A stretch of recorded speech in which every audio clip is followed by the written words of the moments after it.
Is she still around? Another quick presentation by her. This is cabin crew profession. The challenges. Please put your hands together for the chief missus. One thing I like about today actually is that the gentlemen have taken over the high table. But we women who know how to do what we know how to do are taking over the floor. That's fine by me.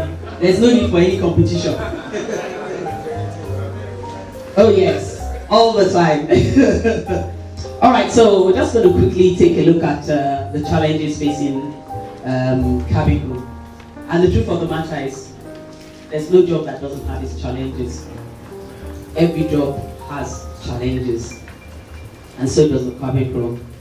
It's just that there's some things that probably are peculiar to what we do. And you're supposed to be smiling all the time, like I said. And even when those challenges come and your plans have been destroyed, it's still the same. Now, when we talk about challenge, what do we mean?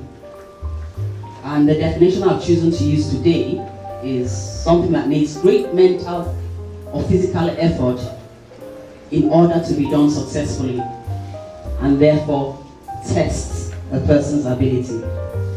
Now, the challenges you will come across as cabin crew will test your ability, and that's why I picked this particular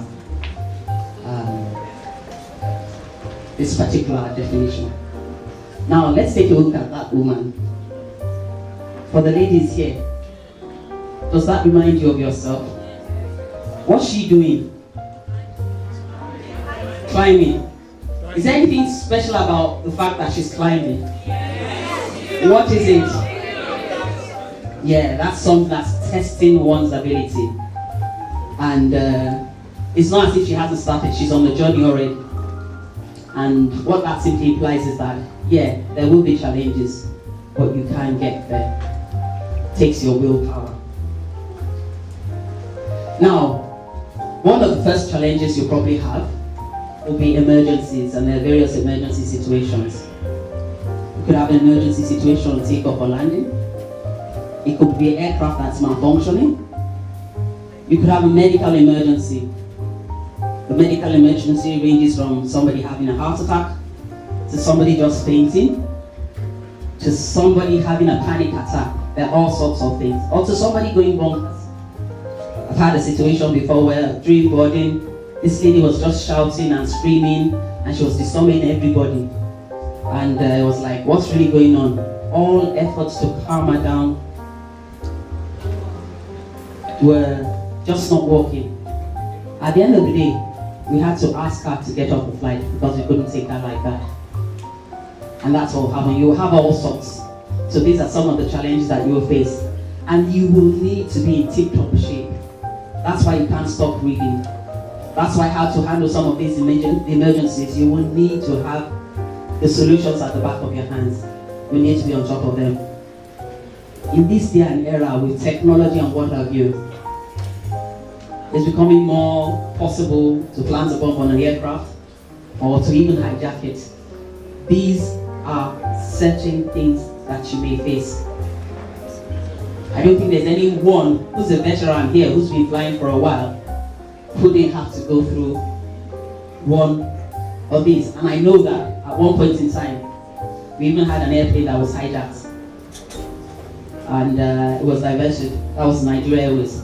So don't say, it won't happen to me, or it's not possible. These are the realities. These are part of the things that we do face. Emergencies are real. Your plane can be up there, and you yourself know that it's not functioning, because after you have flown regularly for a while, you know the sounds the airplane makes, you get used to them. And so when something is not sounding right, you have an idea, and that's the beginning. Reality, you could have to do an evacuation. All the evacuations I did during my years of flying, and I had like 20-something years of them, all the evacuations were simulated. I never had to do a real evacuation. But I know that there are people who didn't even have enough to spend as many years as I did, and they had done. So please note this is one of the things that you will face as a challenge. The second thing will be conflicts. It doesn't matter where you work, there will be conflicts. When we talk about conflict here, the conflicts with your managers, you'll be a conflict with the passengers, you'll be a conflict with your colleagues, and those are the realities. Now, conflicts are a condition between or among workers whose jobs are interdependent, who feel angry, perceive that other person is at fault, and act in ways that cause more problems for the business.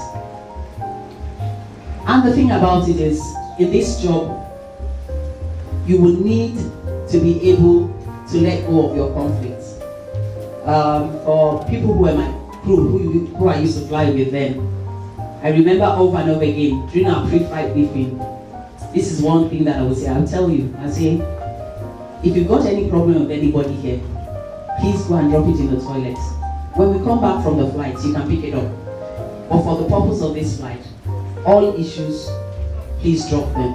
You will need to drop your issues. Because God forbid it, if you have an emergency situation, you can walk past that person because you're still angry with it. You need to manage those things. There will be conflicts. Even a husband and wife fight. You fight with your siblings. You disagree.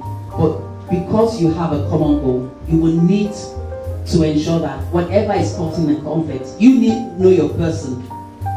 For me, when I don't like what you've done, I find the time I talk to you about it and let it go. Whether you agree with me or not, it doesn't bother me. That's my style. But you have to find your own style and find what works for you. There will be conflict, I promise you that. But you need to work towards it. Unruly passengers. Oh my God. What should we do? Throw them off the airplane? Well, it depends on what point in time they are on your airplane. If they start misbehaving. If they start misbehaving when you're on ground, of course, you can escalate. Let your captain know, and you'll probably get the person off the airplane. But what happens if it's while you're on board? And to let you know, it's not all the airlines that fly that belong to IATA. I'm sure you know that. However, as of last year, 11,000 reports of unruly passengers were reported to IATA, and that's from airlines that are part and parcel of IATA. And I'm sure you know that there are more airlines that have not yet joined IATA, and so they wouldn't have had those reports. So it happens regularly. It happens on a daily basis. So it's left for you to decide how you're going to handle it. Sometimes you could say it's justified. Part of it is being, if you delay the passenger for 5 hours, of course you can't expect him to come on board your flight and be smiling. It's not possible. I get angry too. It just takes maybe sometimes because I see a known face, then I can't vex my anger because I'm very, very passionate also about customer service. But an unruly passenger, sometimes it's the airline that caused it, but it's also the way that you manage it that determines how well it will go. People will abuse you. We've heard over and over again, you're not fit enough to be my house help. So what? I won't be walking along the road and somebody say, you look like my house help. It's not possible. It starts and ends there. You're walking on the aisle, somebody decides to pinch your bum. What do? Are you going to scream and shout at him? These are the realities. You have all sorts of passengers. Okay, it's not your bum. He probably bumps into you, knowing me fully well that he sees that you're well endowed up front, and he just wants to get a touch of it. What are you going to do? All these things. You have people come on board, they're drunk. You can smell they're reeking of alcohol. How do you manage them? Because that's part of what you're in. These are some of the realities that you will face as a cabin crew. And I can tell you, people will continue to get unruly, and the figures will continue to go up. Because there's so many things. People carry baggage around. And we're all aware of what's going on in Nigeria presently. People are committing suicide.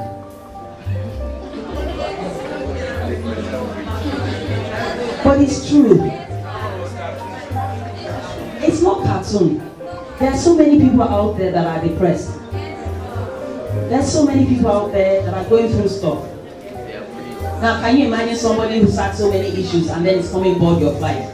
And then you're just trying to simply tell him something as simple as, please fasten your seatbelt, sir. And then the person flares up at you. And you begin to wonder. Just remember, 2 wrongs don't make it right.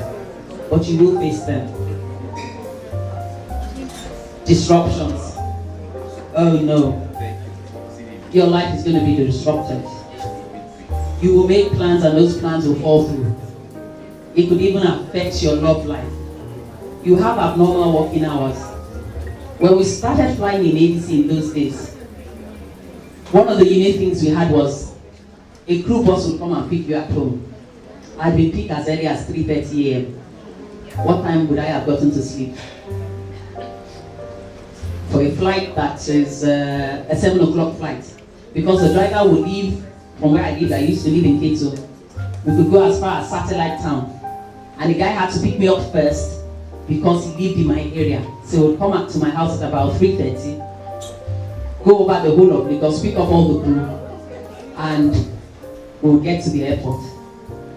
How do I manage that? You will work abnormal hours. Your flights are delayed. You can't go home unless another set of crew are taking over.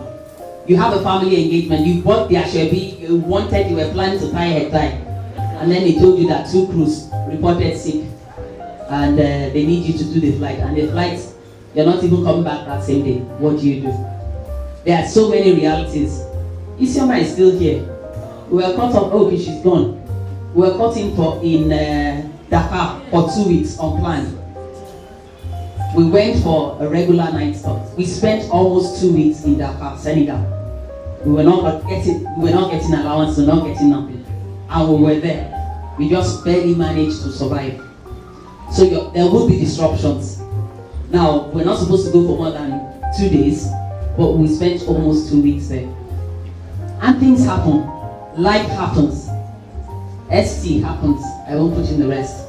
But you will have abnormal working hours. Your schedules will be changed abruptly. You could come to work thinking that, okay, I'm just going to Accra and back. And you can end up going on a flight to London or somewhere remote where you didn't plan for. Get ready for that. Those are the realities of the situation. Your social life. You got a boyfriend? You guys are having the time of your life? You guys are gonna fight. Because each time you give them, okay, I got the first flight to Abuja today. When I come back, I'm going to Port Harcourt. It should be through by 3 o'clock. Okay, let's fix it for 6 o'clock. And then first and foremost, when you woke up that morning, there was bad weather. And the weather didn't clear until like 11 o'clock. And you're still going to do the Abuja and the Port Harcourt. Okay, you've managed to get back at 5:30. But you're bone tired. What do? You don't tell the guy you're tired. And when it happens over and over again, I won't tell you what will happen. I'm sure you can fill in the gaps. So there will be just all sorts of disruptions. It's not a job you can do, and that's why we talk about you being passionate about. When you're passionate about it, it can affect your family life. If you don't have a partner that's understanding, it will affect your family life. Because you won't understand why you have to night stop 3 days in a row with some other men. He doesn't understand why. Those are the realities of the job. So you will have disruptions. Get ready for all sorts of disruptions. You could have an off day, and you have been planning for that off day. And then lo and behold, Charles will call you out. Exactly, he's here. I will report Charles to you. What he did for me. One day I was on a flight. I finished, done training throughout the week. The crew had gone for training in Egypt. That was when we were bringing in the Airbus. And that Friday I finished training and they asked me to do a flight. I did a flight. I came back from that flight. They asked me to do a flight on Saturday. And I said, okay, I'll do your Saturday flight. No problem. But on Sunday, I need an off day. So the only way you can help me is let me go to Dakar. so that I can take the Monday off. And the person who discussed it with me agreed, only for me to come back from the flight. Charles said, no, I have to do some other flight. I said, there's nothing like that, I'm not doing it. This one, I'm not doing. I've been working straight for this number of days. I've done training, I've done you favors. This one, I'm not going to do. I said, okay, rather than put me on that flight, you're not going to give me what I want. Then let me go home, let me take the day off. That's why I left. So later on, the manager got to know, and he called me up and said, okay, should we change it? I said, no, you give somebody else the flight. So let the person go on the flight. It's not an issue any longer. But you won't believe it. That's Monday. I don't know what happened. I think somebody turned up sick. They still called me to come and do a flight. My manager had to call me. Because when they were calling me from, I think I had like 17 calls from operations. And they felt that I intentionally didn't answer the call. And it wasn't that the phone was in the room and I was in the kitchen. It was Easter period. So I think I was cooking or something. I got into the room and saw my phone, 17 missed calls. I said, what? So I quickly called my manager. Said, Tolu, we need you. No, she said, Wale has been trying to reach you. So I got through to Wale and he apologized about what Charles had done. He did the apology. Charles didn't see anybody. And they now needed somebody to do the flight. So Wale went back to meet the manager and said, please, can you talk to Mrs. D? My manager said, no, I'm not going to call her. With all these things that you people have done, I'm not interested. So Wale took up the phone and called me and said, Mrs. D, please, we need your help. I said, what is it? This person came back from flight, says he's ill. We need you to do it. I said, no problem. How much time do I have? He told me. I just went to the bathroom, got dressed, and headed for the airport. I've had to take a ladder from that express to go to work before, all because people have called you out. There will be disruptions. Leave the matter. That's the reality of the business we're in. Stressed. The disruptions will stress you. So you need to watch your stress levels. And that's why I put the meter there. When you come in, you're feeling very relaxed. When you start your, what do we call this training we give for this SNY training, when you're doing your SNY training and you're trying to make your hours so that you check out, it's nice, so you're relaxed. When you're initially checked out, you're coping, it's fine. You don't have too many odd working hours. Your schedule is regular, there's nothing abnormal about it, so you're coping. And then maybe another airline comes up, like Virgin Nigeria came up, and I was still in ADC then, and they picked 10 of my cabin crew immediately, and they were leaving at the same time. Now we all know here, we're all cabin crew. You cannot train cabin crew in 1 week. You will spend the next six weeks. That's if you had people that you had already planned for. We didn't know about this. Now I had to manage the situation. That is when your stress begins, because you have so much. From stress you become anxious, and of course you can get a panic attack. So stress is real. If there's small things, if you're driving along the road and somebody does something and it's stressing you, wait until you come on board. You will see the stress. It will be plenty. From your passengers, from your colleagues, every angle, left, right, and center. And then finally, you can also be fatigued. And that's additional stress. Maybe you've been working. One thing you need to know is, when you do this job, you need to rest very well.